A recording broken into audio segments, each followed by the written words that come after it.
오두막 이야기 149번째 시간 5분의 책 두권 막 읽어주는 목사입니다. 일반 서적이 질문하고 신앙 서적이 대답하는 시간. 한국은 지금 구정이라고 얘기하네요. 자, 새해 복 많이 받으세요. 하늘 복 많이 받으십시오. 오늘 소개하는 일반 서적은요. 한겨레 신문의 종교 기자인 조현 작가가 쓴 우린 다르게 살기로 했다라고 하는 책입니다. 자, 책은 두껍지만 이 책은요. 어떻게 보면 자본주의 체제 아래에 있는 예를 들면 4차 산업혁명, 가상현실, 또 혼삼, 혼자 살아가는 어떤 설계가 잘 되는 현재 세상에서 거꾸로 함께 그리고 더불어 살아가는 공동체를 탐방하여 쓴 르뽀 형식의 책입니다.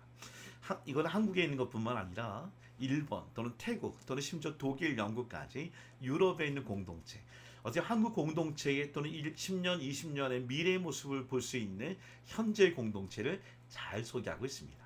자, 이 공동체 특징은 그런 얘기예요.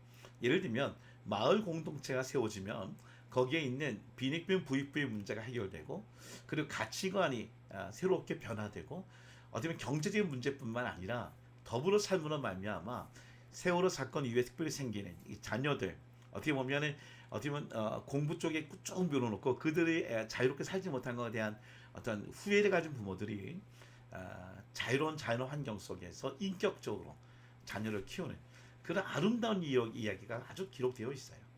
그 가운데 좀 안타까운 이야기는 일본의 이야기가 가슴에 좀 찌릅니다. 페이지 13페이지 보면 일본의 여성 교도소 안에 거기에 보면은 65세 이상자들이 34%가 넘는다고 합니다. 그 중에 90%는요 일부러 감옥에 일부러 들어온 사람들이에요. 동네 마트에 음료수나 과자를 훔쳐서 외롭고 혼자 있는 것보다는 그래도 감옥에 가면 세시세끼 밥을 주고 더불어 함께 가는 그런 공동체가 있다는 거. 참 가슴이 아프죠. 그래서 일부러 범죄를 저지르는 상황에 놓여 있습니다.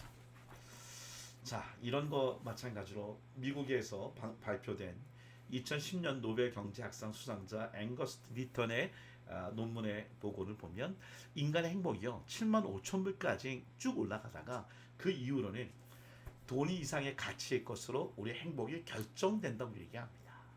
그게 뭘까요? 더불어 함께 살아가는 친구가 있다는 것.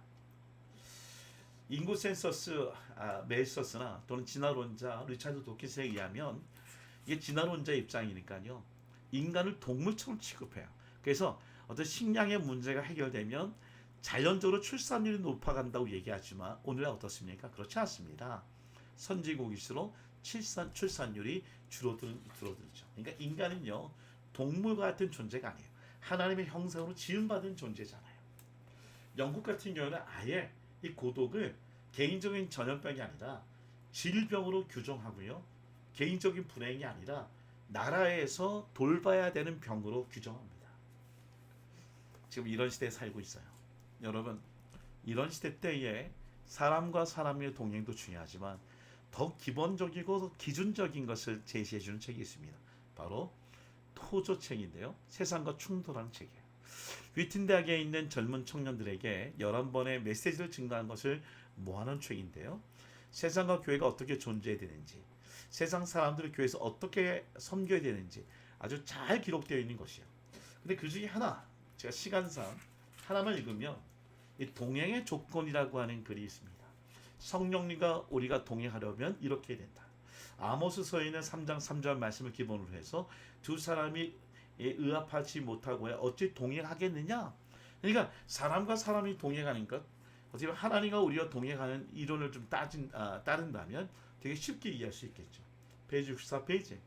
여기는 참 재밌게 5가지의 원칙이 있습니다. 첫째, 방향에 대해 합의가 있어야 돼요. 성령님과 우리가 가는 방향. 목적지가 같아야 돼요. 그리고 어떤 길을 택할지에 대해서 합의를 해야 됩니다. 가는 속도가 같아야 되겠죠. 그리고 동행할 의사가 있는지를 확인해야 합니다. 사람과 사람도 마찬가지인 것 같아요. 여기 보면 같이 방향이나 목적지나 길이나 속도나 그리고 의사를 확인하지 않으면 함께 갈 수 없는 것이죠. 여러분, 이 책도 강추하는데요. 아주 중요한 포인트가 뭐죠? 성부와 성자와 성령님께서 함께 정말 삼위일체로 합의하시고 같은 뜻으로 같은 방향으로 같은 속도로 함께 길을 거셔서 결국 성부와 성자와 성령이 함께 우리 인간을 위해 대속하시고 구원하시고 또 우리가 가야 할 하나님의 나라를 예비하지 않았습니까? 사실 이 책에 보면 훌륭한 위대한 목사님들 얘기가 굉장히 많습니다. 예를 들면 이도용 목사님 비롯하여 정말 낙도에서 어떻게 보면 폐교한 곳에서 정말 별 볼일 없는 곳에서 별 볼일 있는 공동체로 사람으로 만들어가는 목사님들의 섬김의 얘기가 가득합니다. 그 중에 하나 공동체 얘기할까요? 독일에 있는 공동체입니다. 독일의 공동체는요, 브리더 호프 공동체인데 거기에 홈페이지 이렇게 써 있어요. 인생의 가장 지속적이고 긴급한 질문은 다른 사람들을 위해 당신이 무엇을 하고 있느냐이다. 여기 보면 고교 과정에 있는 학교가 있습니다. 마운트 아카데미라고 하는데 이 공동체에 있는 학교예요. 그 학교의 슬로건이 이렇습니다. 공부 잘하는 아이가 아니라 하나님을 사랑하고 이웃을 사랑하는 아이를 길러내는 것.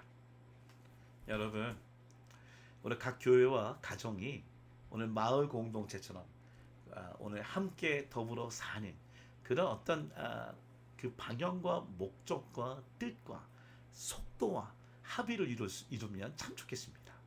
그리고 오늘 나와 있는 것처럼 하나님과 이웃을 사랑하기 위한 공동체, 그 공동체를 통해서 하나님의 나라를 이뤄가는 저와 여러분이 되면 오늘 책 제목처럼 우린 이 세상 속에 살고 있지만 세상과 다르게 살아가고 또 세상 속에 살아가고 있지만 빛과 소금처럼 세상을 섬기는 그런 아름다운 교회와 그리고 가정, 존경받는 공동체가 될 줄 믿습니다.